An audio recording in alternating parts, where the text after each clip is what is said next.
বন্দে মাতরম। ঢাকা স্বদেশী, থানা আইবি। অতীত,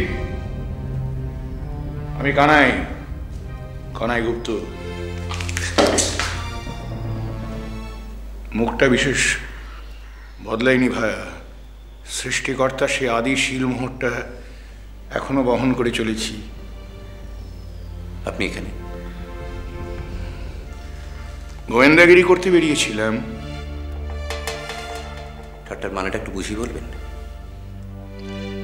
আমার সেই চায়ের দোকান, সেটা বন্ধ হয়ে গেছে। মানে বন্ধ করতে বাধ্য হলাম আর কি।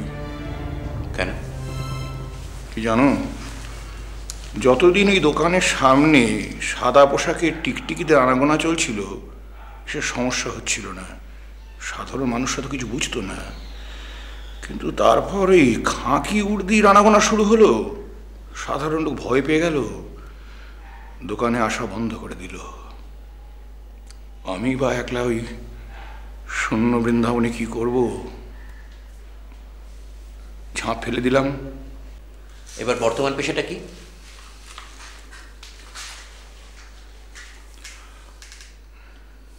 পুলিশের চরবৃত্তি, ইনফরমার। ঠিকই। ভেবে দেখলাম যে পুলিশের সন্দেহের বাইরে থাকতে হলে এটাই তো শ্রেষ্ঠ পন্থা। মাস্টারমশাই জানেন তো? হ্যাঁ হ্যাঁ, নিশ্চয়ই। বেশ, তার মানে চা বানানো ছেড়ে এখন খবর বানানো ধরেছেন? না ভাইয়া, বানালে কি আর এই ব্যবসা চলে? খাঁটি খবর দিতে হয়। আসলে আমার দশা হচ্ছে সেই ডাক্তারের মতো, যে গণৎকারের পেশা নিয়েছিল। মানে? এক ছিল অজ পাড়াগা, সেখানে কোনো ডাক্তার ছিল না, থাকতো একজন গণৎকার। গাঁয়ের লোক অসুখে বিসুখে প্রয়োজন অপ্রয়োজনে সেই গণৎকারের কাছে যেত।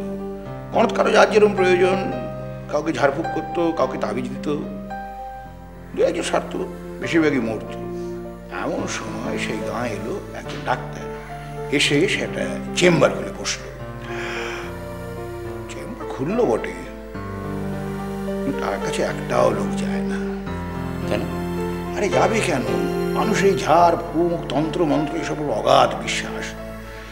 ডাক্তার বসে থাকে তার চেম্বারে আর মাছি তাড়ায়, বসে থাকে আর মাছি তাড়ায়। তারপর একদিন সে ঝাঁপ বন্ধ করে কোথায় জানি চলে গেল। তারপর? তারপর বেশ কয়েক মাস পর সে ফিরে এলো, কিন্তু এবার সে আর ডাক্তার রূপে এলো না, এলো গণৎকার সে। এবং যেহেতু সে ডাক্তার, ওই সে যখন বুঝতো যে কোনো রুগী আর বাঁচবে না, সঙ্গে সঙ্গে সে নিদান হেঁকে দিত। ফলে তার দরজা একেবারে লোকে লোকারণ্য। আমি বললাম সেই রকম আর কি। কিরকম? দলের ভেতরের খবর তো আমি জানি। যখন দেখি পুলিশ কারো চারপাশে জাল একেবারে 12 আনা গুটিয়ে এনেছে, তখন আমি তার নামটা পুলিশের কাছে ফাঁস করে দিই। সে তো ধরা পড়তই, আমি কাজটা একটু এগিয়ে দিই মাত্র।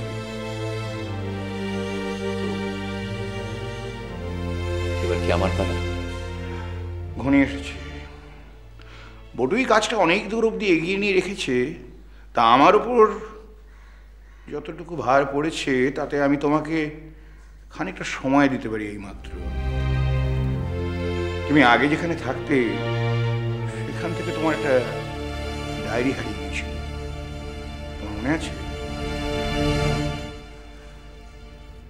সেই ডায়েরিটা তো পুলিশের হাতে পড়তই, কাজে কাজেই আমাকেই সেটা চুরি করতে হলো। আপনি? হ্যাঁ, এবং তার জন্য বিশেষ কসরত করতে হয়নি। আপনি ওটা পড়েছেন? পড়েছি বই, পড়তে পড়তে রাত্রি 1:30 প্রায় বেজে গিয়েছিল। কি বলবো ভাইয়া, বাংলা ভাষায় যে এমন তেজ, এত রস আছে, আমি আগে জানতাম না। সবচেয়ে অবাক কথা কি জানো, ওই ডায়েরির কিছু কিছু অংশ আছে যেগুলো বেশ গোপনীয়। তার সঙ্গে ওই ব্রিটিশ সাম্রাজ্যবাদের কোনো সম্পর্ক নেই। কাজটা কি ভালো করেছে? কতটা যে ভালো করেছি তা তুমি কল্পনা করতে পারো। কোনো খুঁটিনাটি কথা নেই, কারো নাম নেই, অথচ ভাবের দিক থেকে এতখানি ঘৃণা, এত অবজ্ঞা যে ওই লেখা যদি কোনো ধনপতি চাটুকারের হাত থেকে বেরোতো তাহলে ইংরেজ প্রভু তাকে সঙ্গে সঙ্গে রায়বাহাদুর খেতাব দিত। আবার অন্যদিকে বটু যদি তোমার পেছনে নাও লাগতো আর ওই ডায়েরি গিয়ে পড়তো দলের হাতে, তাহলে সঙ্গে সঙ্গে তুমি একেবারে জন্ম বিমান বলে প্রতিপন্ন হতে দলের কাছে। না, তুমি সুসাহিত্যিক বটে। বলেন কি? তাহলে তো সবই পড়েছেন। হ্যাঁ, এবং এও বলছি তোমাকে, আমার যদি কোনো মেয়ে থাকতো এবং তার কারণে যদি তোমার হাত থেকে অমন লেখা বেরোতো, তাহলে আমি পিতা হিসেবে গর্ব অনুভব করতাম। না না, ইন্দ্রনাথ ভায়া মানে তোমাদের মাস্টারমশাই তোমাকে দলে টেনে এনে দেশে খানিকটা লোকসানি করেছে। আপনার এই নতুন পেশার কথা মাস্টারমশাই ছাড়া আর কেউ জানেন? না, আর কেউ জানে না। তাহলে আমায় বললেন কেন? কি জানো ভাইয়া, আমার মতো সন্দেহজীবী মানুষ যদি কাউকে বিশ্বাস করতে না পারে তাহলে একদম দম আটকে মরে। দেখো, আমি ভাবুক নই, নির্বোধ নই, ডায়েরি আমি লিখি না। তবে যদি আমি ডায়েরি লিখতাম, তবে সে ডায়েরি তোমার হাতে তুলে দিলে আমার মনটা হালকা হতো। মাস্টারমশাই, ইন্দ্রনাথ ভায়াকে খবর দেওয়া চলে, কিন্তু তার সঙ্গে মন খুলে কথা বলা যায় না। দেখো, আমি ইন্দ্রনাথের প্রধানমন্ত্রী, কিন্তু তার সব কথা যে আমি জানি এমন আমি ভাবি না। তার এমন অনেক গোপন কথা আছে যেগুলো আমি আন্দাজ করতেও সাহস পাইনি। কি জানো, আমাদের দলের যে সমস্ত ছেলে আপনি ঝরে পড়ে, আমার ধারণা ইন্দ্রনাথ আমারই মতো তাদের ঝেঁটিয়ে বিদায় করে ওই পুলিশের 5 তলায়। কাজটা নিশ্চয়ই উনি নিজে করেন না? বাহ, তুমি শুধু সুসাহিত্যিক নও, তোমার বাস্তব বুদ্ধিও খুব প্রখর। না, ইন্দ্রনাথ নিজে পুলিশের কাছে খবর দেয় না। এই কাজ করবার জন্য অন্য একজন মানুষ আছে, বটু। ইমপ্রেসিভ। হ্যাঁ বটু, তবে ইদানিং সে খোদার উপর খোদকারি শুরু করেছে। নিজের সীমানা সে ছাড়িয়ে যাচ্ছে। আমার ব্যাপারে? তোমার ব্যাপারে। তোমার এই বর্তমান ঠিকানা সে পুলিশকে জানিয়েছে ইন্দ্রনাথের সম্মতি ছাড়াই।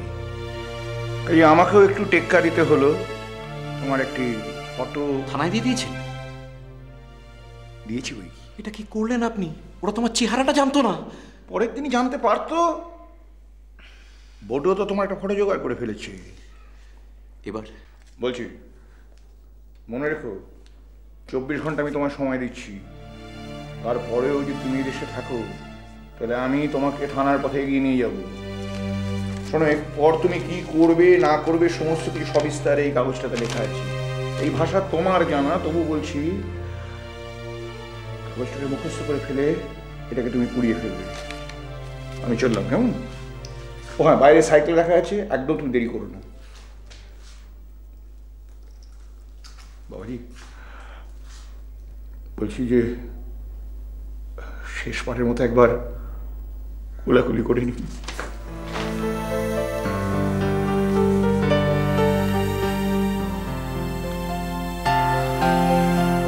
আরেকটা কথা, প্রাণ থাকতে তুমি এখানে ফিরে এসো না, কেমন?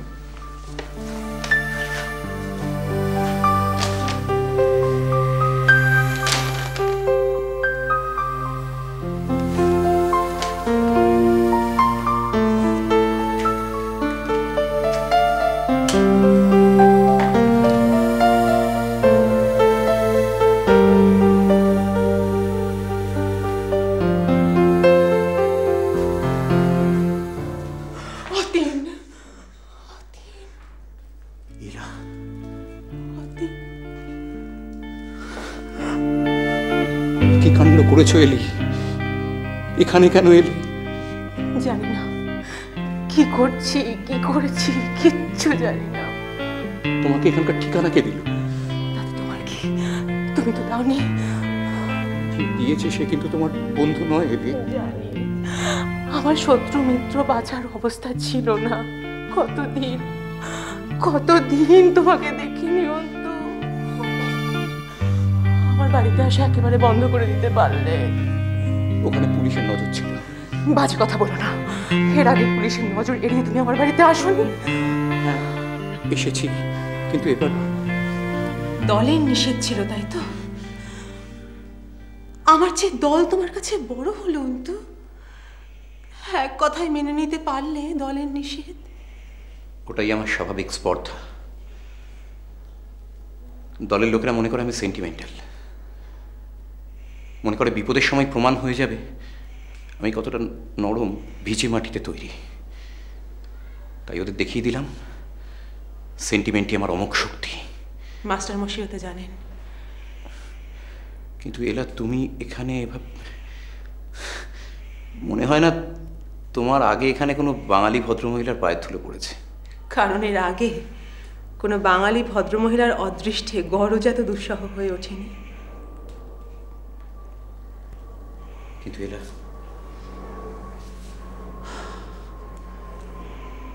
তুমি যা করলে সেটা শৃঙ্খলা ভঙ্গের উদাহরণ। জানি, কিন্তু আমার নিয়ম না ভেঙে উপায় ছিল না অন্তু। প্রতিদিন প্রতিদিন আমার মন বলছিল তুমি আমাকে ডাকছো। সাড়া দিতে না পেরে আমি হাঁপিয়ে উঠছিলাম।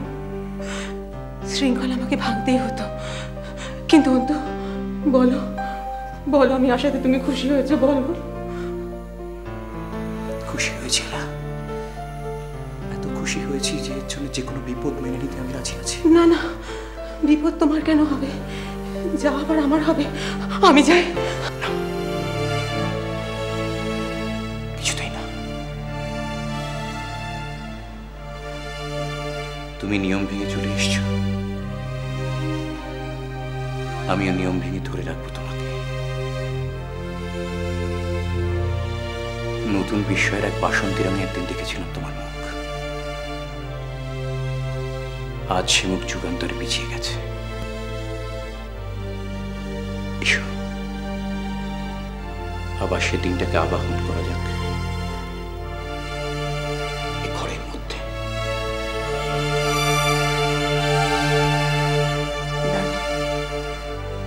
তার আগে ঘরটা একটু গুছিয়ে নিই। গোছাবে এই ঘর? চুপ করো, খালি বকবক।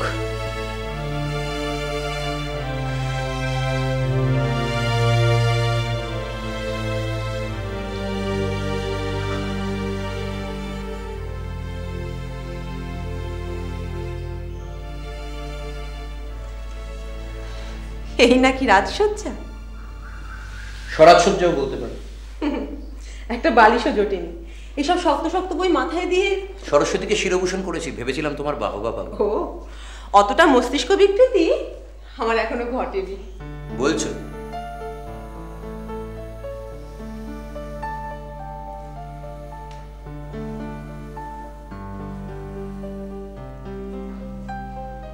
বন্ধু, তোমার মতো ছেলে এখানে এভাবে? আমার ঐশ্বর্যের অভাবে কষ্ট পাচ্ছ এলা? একবার ভাবছো না আমাদের যখন তখন পালাতে হয়, পা হালকা রাখতে হয়, তখন জিনিসপত্র পিছু ডাকে না। এখানে কি পরিচয়ে থাকো? বিরাট কোনো পরিচয় নয়, কাছেই পাটখালের মজুদদের একটা বস্তি। ওরা আমাকে ডাকে মাস্টার বাবু। চিঠি লিখিয়ে নেয়, পড়িয়ে নেয়, দেনা পাওনা হিসেবপত্র কাজে সাহায্য চায়।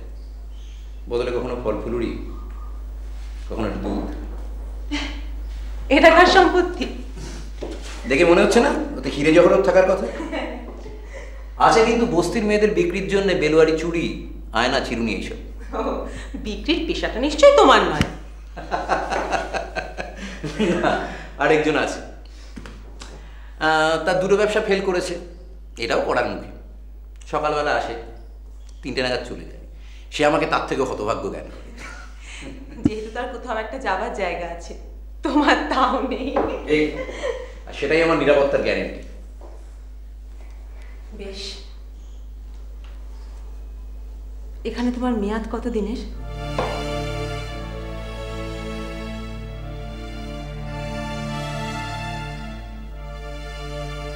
কি হলো তো, কত দিনের?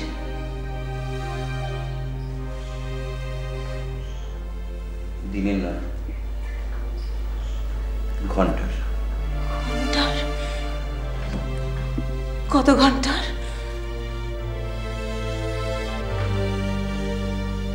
এখন আর 24 ঘন্টাও পুরো নেই। অন্তু,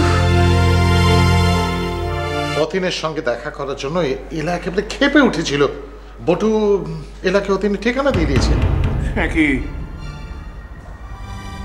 ও, তার মানে পুলিশ যদি এখন এলার পিছু নেয়, তাহলে অতীনের খোঁজ বটু বলছিল। শুনুন, অতীনের ঠিকানার জন্য পুলিশের এলাকে অনুসরণ করার কোনো প্রয়োজন নেই। কেন? অতীনের ঠিকানা পুলিশ জানে। সে কি কানাই, কি হ্যাঁ, বলছো? কারণ বটুই তাদের সেই ঠিকানা দিয়ে দিয়েছে, এবং সেই একই কারণে বটু এলাকে অতীনের ঠিকানা দিয়েছে, যাতে একই জালে একসঙ্গে 2 পাখি ধরা পড়ে। কানাই, আর দেরি করা চলে না। চল, পুলিশ আসার আগে ওদের যে করে হোক বাঁচাতেই হবে, যেভাবে হোক।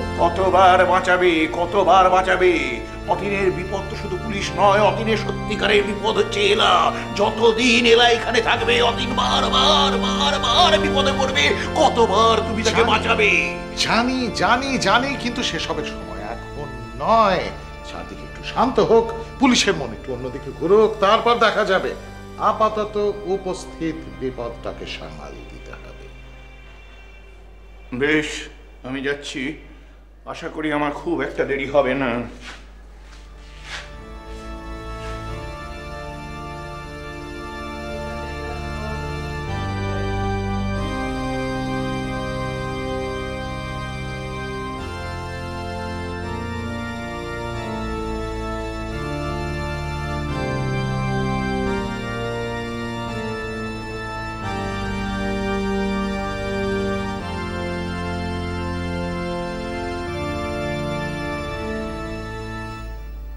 তোমার ভবিষ্যৎ ঠিকানাটা? বলার হুকুম নেই। আমাকেও না? না। তবে কি কল্পনা করতে পারবো না তুমি কোথায় আছো? কল্পনা করতে দোষ কি?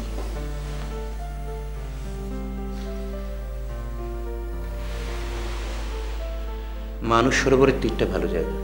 আমায় মাফ করো অন্তু, আমায় মাফ করো। তোমাকে মাফ করার কি আছে? ভগবান যদি থাকেন, তিনি যেন আমাকে মাফ করেন। আমি তোমাকে রাস্তায় এনে দাঁড় করিয়েছি।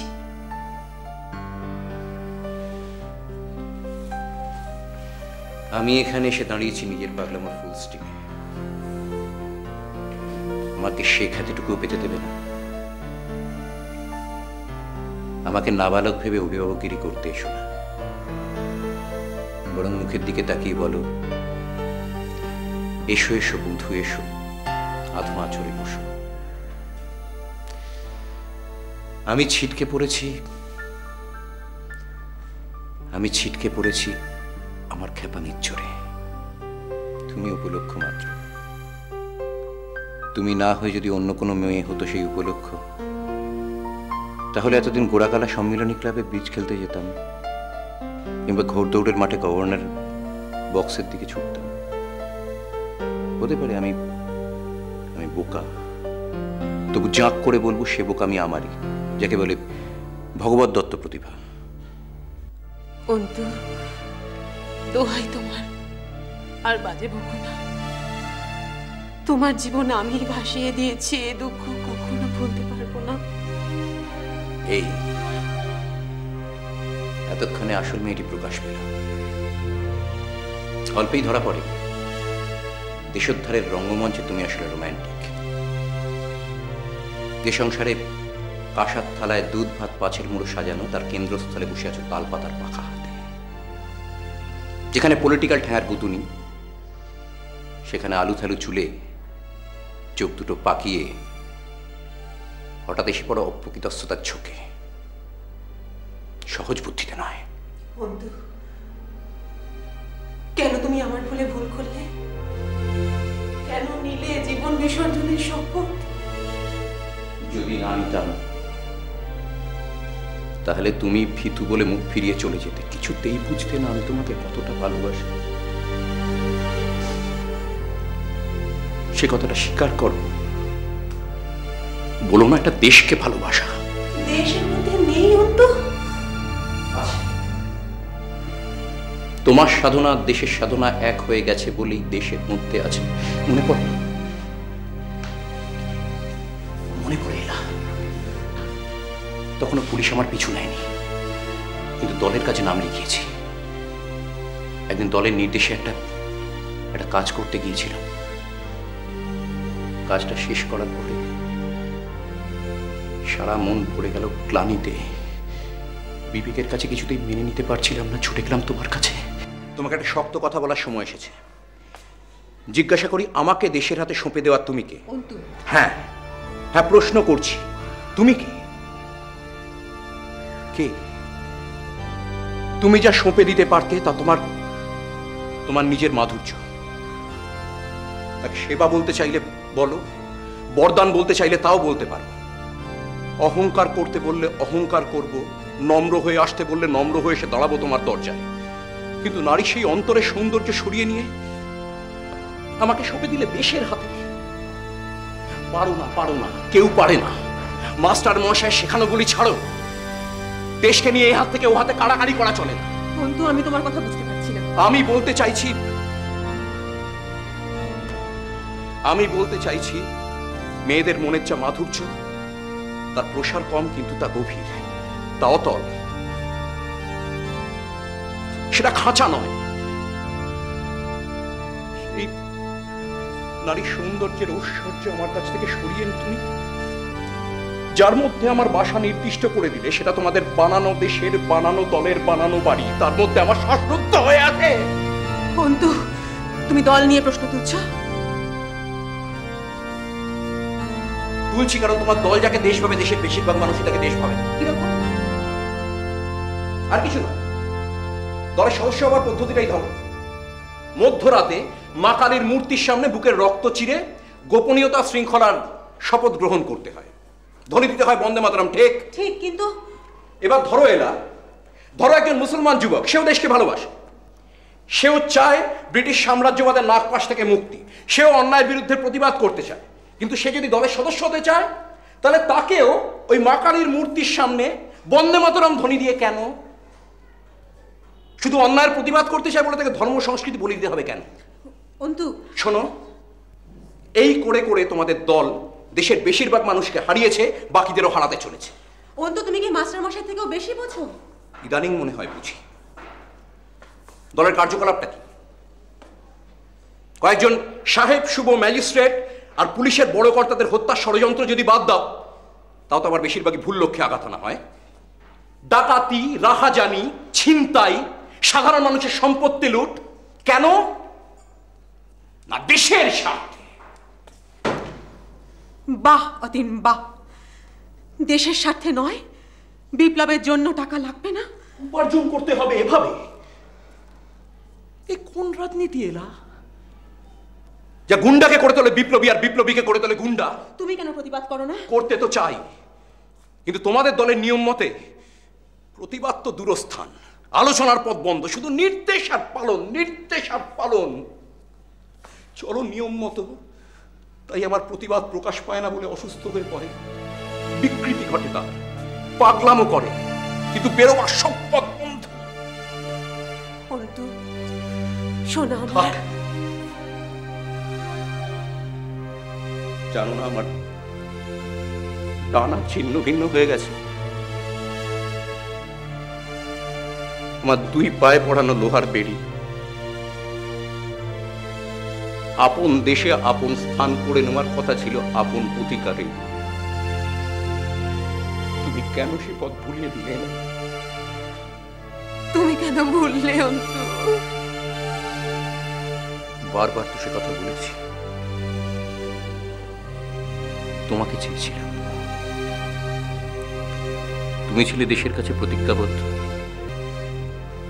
তাই আমি দেশের পথটাই বেছে নিলাম। আজ বুঝি আবেগের বশে সে পথটা বেছে নেওয়া ভুল হয়েছিল। আমাকে মরতে হবে ওই রাস্তাতেই। সে মরাটা হয়ে যাওয়ার পরে হয়তো তুমি দুহাত বাড়িয়ে ডাকবে, দিনের পর দিন, রাতের পর রাত। না না না, এমন করে বলো না। আমার চারদিকে আছে অদৃশ্য আবরণ, বাণীরা চির স্বতন্ত্র। আমি তোমাদের মাস্টার মশাই, সে কথা জানেন, তবু কেন বিশ্বাস করেন আমাকে? সেই জন্যই করেন। সবার সঙ্গে মিলতে হলে নামতে হয় তোমাকে, তুমি নামতে পারো না। সেই জন্যই তোমার উপর আমার বিশ্বাস, নির্ভয় তোমার সঙ্গ। ঠিক সে নির্ভয়কে দেশের জন্য দুঃসাহস দাবি কর, নিজের জন্য কেন করবে না? কাপুরুষ আমি,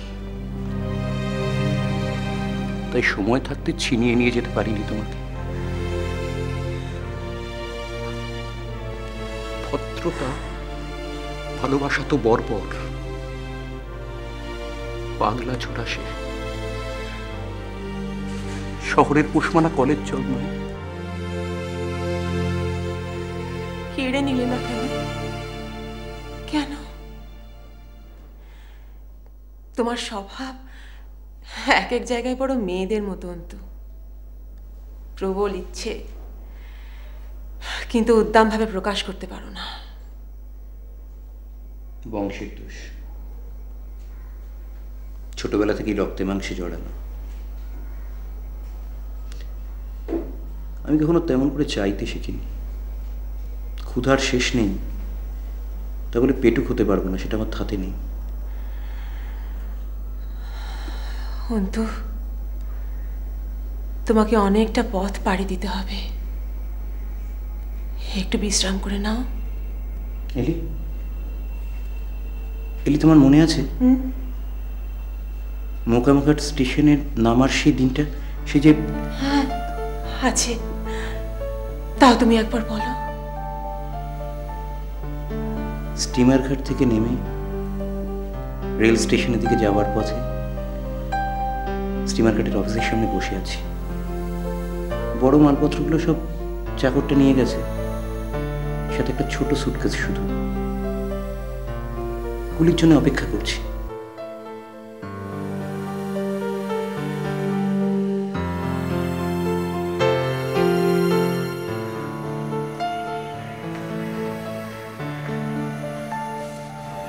কি খুঁজছেন? কুলি? হ্যাঁ, মানে দিন না, আমি নিচ্ছি। না না না, আপনি কেন? আচ্ছা ঠিক আছে, আপনি আমারটা নিন, ঋণ শোধ হয়ে যাবে।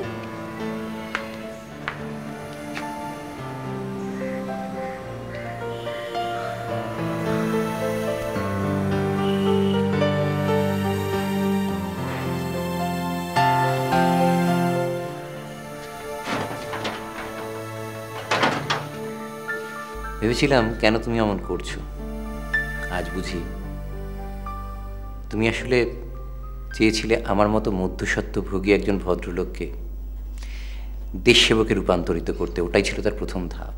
থামো অন্তু, থামো। মনে করতেও লজ্জা হয়। কি ছিলাম তখন, কি বোকা, কি বোকা।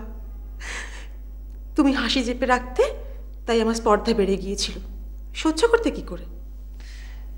তুমি আমাকে বলেছিলে কুলি বস্তিতে ঘর নিতে। তোমার উদ্দেশ্য ছিল আমার বংশের অভিমান ধূলিসাৎ করা। আমার বেশ মজা লাগলো। নেমে পড়লাম তোমাদের ডেমোক্রেটিক পার্টিতে।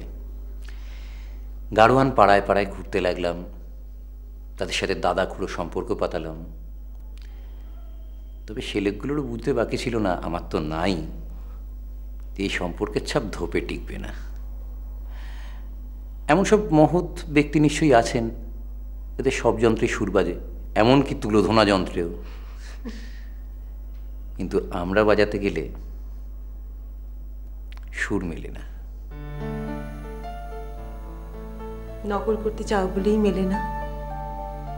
নকল করতে না চেয়ে যদি আত্মস্থ হবার চেষ্টা করতে, তাহলে হয়তো মিললেও মিলতে পারত। কি করে আত্মস্থ করব? মন মেলে না যে। কি হলো স্যার, ধরেছেন? কাকে? যার পেছনে এতদিন দৌড়চ্ছেন। কে, অতীন? নয়তো আবার কে?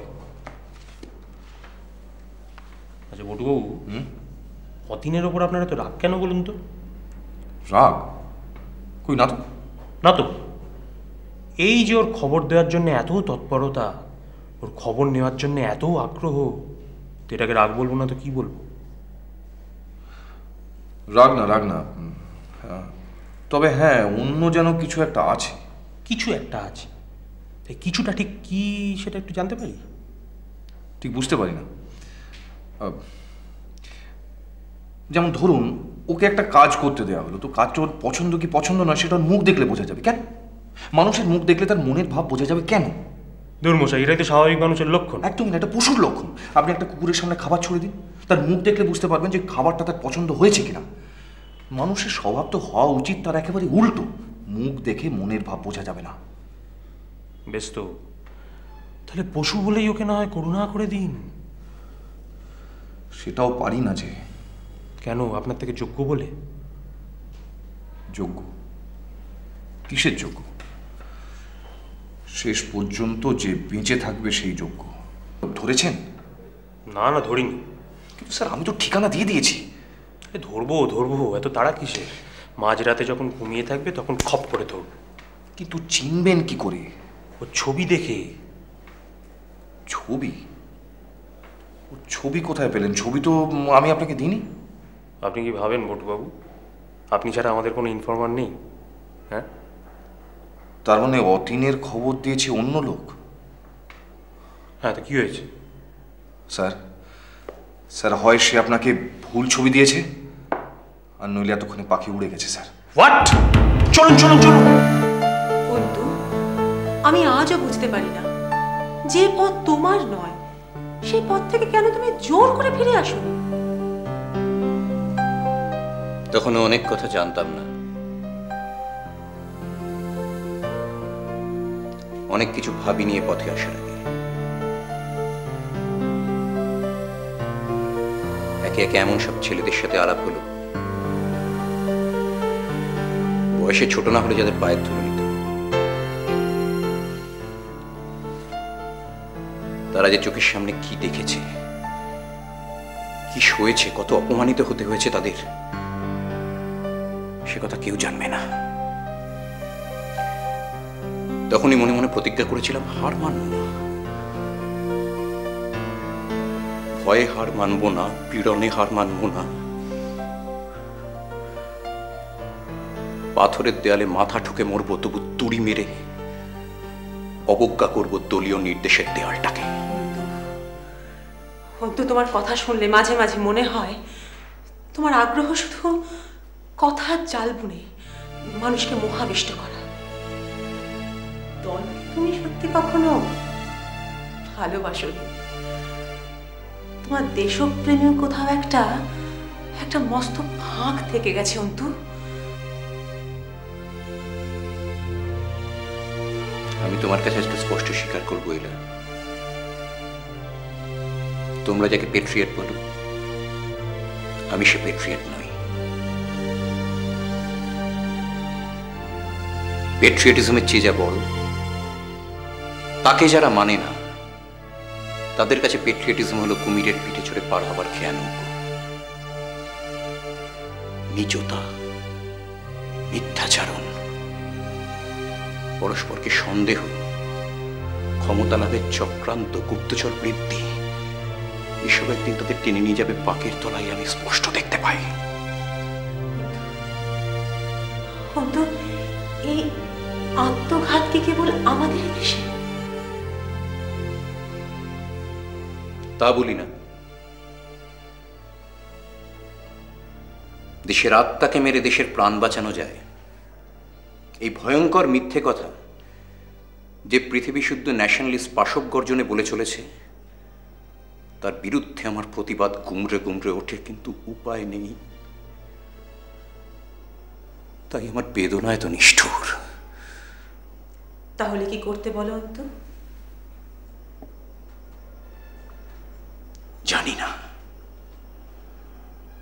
পথ নিয়ে যাবে যে আঘাটায় পৌঁছতে হবে সেখানেই।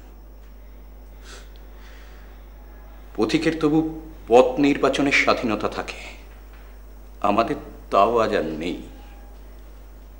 অন্তু, ফিরে এসো অন্তু।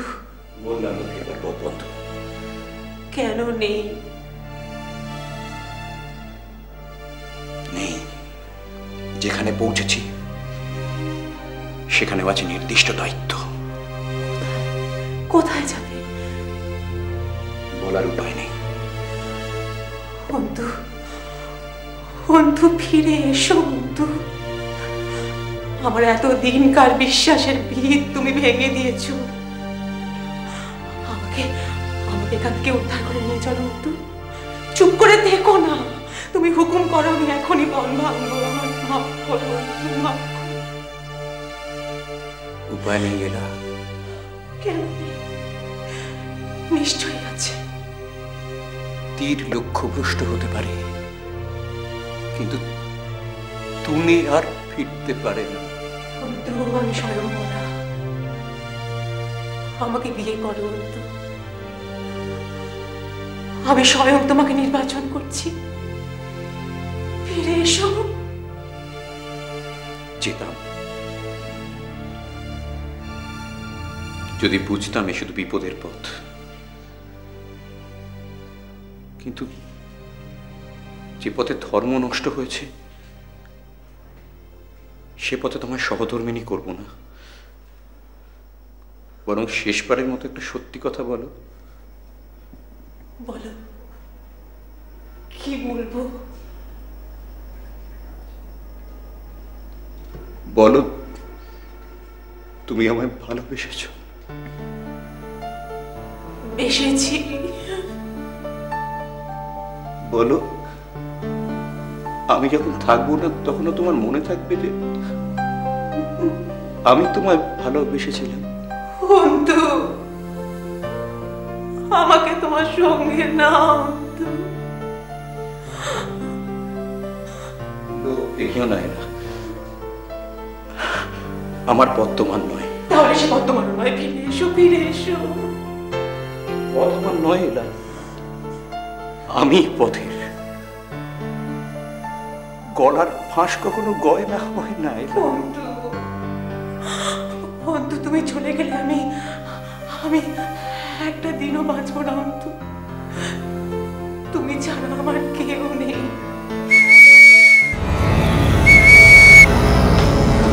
অন্তু, ছাড়া আমার ছেড়ে দাও। কোথায় যাবে অন্তু? কোথায় যাবে? আমার ছেড়ে দাও, আমি জানি না। আমার কাছে না অন্তু, আমাকে নিয়ে চলো। অন্তু, এলা এলা ফিরিয়ে আনুন, ফিরিয়ে আনুন অন্তুকে, ফিরিয়ে আনুন। করছো, পুলিশ সমস্ত বাড়ি ঘিরে রেখেছে।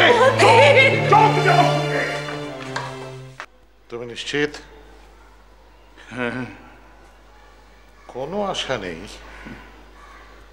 স্বাভাবিক অবস্থায় থাকলে বলতাম খুবই আশা আছে।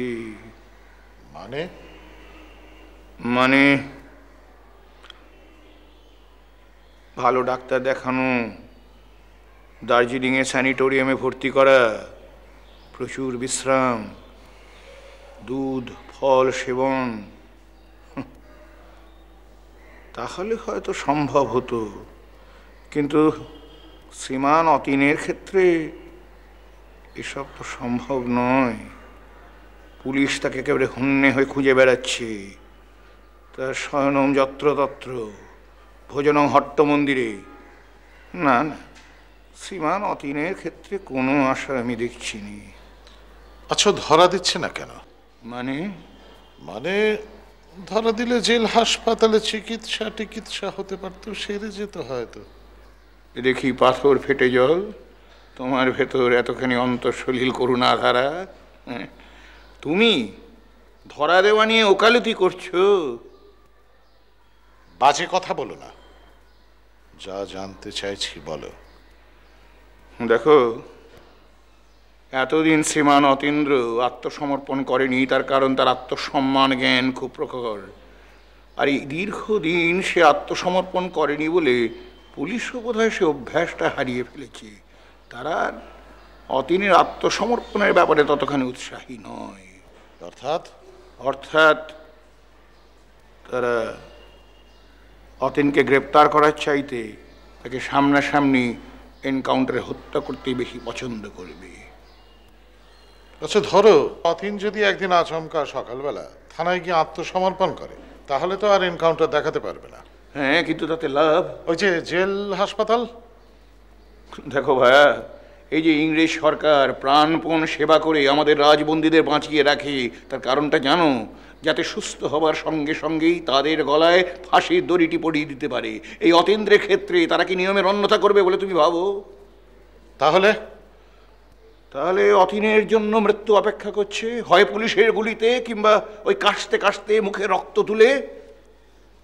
আচ্ছা, ওকে বিদেশে পাঠিয়ে দেওয়া যায় না?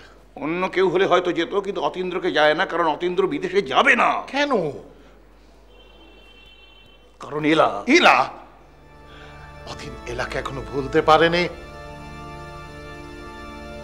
না, কারণ আশা চিরকাল থাকে।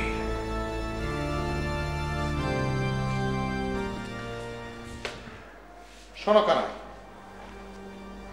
আমি একটা সিদ্ধান্তে এসেছি।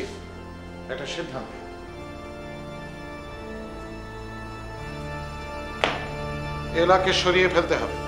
কি বলছো তুমি ইন্দ্রনাথ? যা বলছি ঠিক বলছি। মূলত এলার কারণে অতীনের মতো একটি ছেলেকে আজ আমাদের হারাতে হচ্ছে। আমি চাই না ভবিষ্যতে অন্য কোনো ছেলে এলার মোহে এইভাবে লক্ষ্যভ্রষ্ট হয়। কিন্তু এতদিন তুমি এলাকে উৎসাহিত করেছো অতীনের সঙ্গে মেলামেশার ব্যাপারে। করেছি কারণ মনে হয়েছিল অতীনকে আটকে রাখার এটাই উপায়।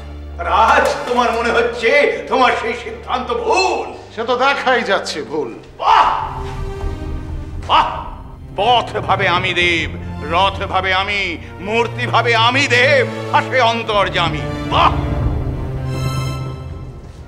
কানাই, অবান্তর কথা তুমি বড্ড বেশি বলো। তাই বেশ, বলবো না। তাহলে আমি বরং বটুকে একটা খবর পাঠাই। কেন? বটুকে কেন? সে তো দল ছেড়ে দিয়েছে। বা এলাকে বিসর্জন দেবী উপযুক্ত একজন জল্লাদ তো তোমার লাগবে। পদ্ধতি আমি ঠিক করে ফেলেছি। সেটা কি শুনি? অতীনকে খবর দাও। কি বলছো তুমি? অতীনকে খবর দাও, ওকে কাজে লাগবে। খুব নিষ্ঠুর মনে হচ্ছে, তাই না? শুধু বলাই ভালো। দেখো, ডাক্তাররা মানুষকে জীবন দেয়, কিন্তু তার জন্য তাকে মড়া কেটে কেটে নিষ্ঠুরতার পাঠ নিতে হয়। খুব চমৎকার উপমা নিঃসন্দেহে, কিন্তু উপমাটা যুক্তি নয়। যুক্তিটা কি? তোমার কথাতেই মনে হচ্ছিল অতীন যাকে বলে লস্ট কেস, তাই কাজটা ওকে দিয়ে করালেই তো ঝঞ্ঝাটটা এড়ানো যায় সবচেয়ে ভালো। অতীন কি রাজি হবে? হবে। কেন? তাকে দেখে তো আমার জল্লাদ বা নরখাতক বলে মনে হয় না। তোমার এই ঠেস দেওয়া কথাগুলো আপাতত আমি গায়ে মারছি না। দেখো, অতীন রাজি হবে। ও শৃঙ্খলা বোধ নিয়ে দলের লোকদের মনে একটু সংশয় ছিল, ওই যে নিজেকে প্রমাণ করার জন্য অতীন রাজি হবে। তার জন্য যদি ওকে সর্বনাশের একেবারে শেষ সীমা অবধি যেতে হয়, তাহলেও। মানব চরিত্র অনুধাবনে সত্যিই তোমার জুড়ি নেই। তাহলে অতীনকে খবর দেব। বেশ,